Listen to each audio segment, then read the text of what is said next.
zakot. Boshqa oyga qaraganda, masalan, hozir 6-chislodan roza boshlagan bo'lsak, 4-chisloda kim zakot bergan bo'lsa, zakoti ado bo'lgan. Lekin hozir shuni bugun, erta indin qilib Ramazon oyida bersa, 70 barobar savobi ko'p bo'ladi.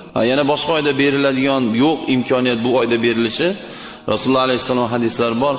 Bu oyda bitta nafl ibodatga Xudo farzi ajrini, savobini beradi dedilar. Buni alohida payg'ambarimiz alayhisalom to'xtalib o'tganlarning sababi bu juda katta imkoniyat degan.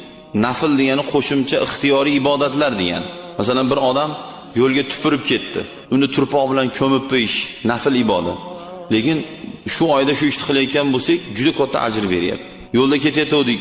Sizga yo menga kimgadir odamlarga xalaqit qiladigan nimadir turibdi. G'ishmi, toshmi, shisha siniqmi, miqmi, shurubmi, yo bir yomon bir hayvonning o'ligimi, yo chuqurmi, nimadir xullas. Shuni agar chekkaga bunday olib qo'ysak, chuqur bo'lsa yamab ketsak, kimgadir zarar yetkazadigan nimadir bo'lsa olib qo'yib ketsak, mana shu oyda Rasululloh alayhissalom aytdilarki, farzi savobini beradi dedilar. Buni his qilish uchun nafl bilan farz qaysi darajada ulug' ibodatligini his qilishimiz kerak biz. Uni tushunishimiz kerak. Tushunmagan odam endi farz, naflga farz berilar ekan deb o'tiraveradi. Tushunmaydi uni. Hali bolachaga o't tushamagin, kuyasan, siz iminda borib ushlaydi-yu. Tushunmagani uchun. Islom yulduzi kanali dunyoga mukammal nigoh. Chunki biz bugun, ey azizlar, masalan, g'iybat harom desa, o'sha sekunddan taqatta g'iybatni to'xtatishlik uchun harom nimaligini bilishimiz kerak. Lil halal hisabun va lil haromi azabun.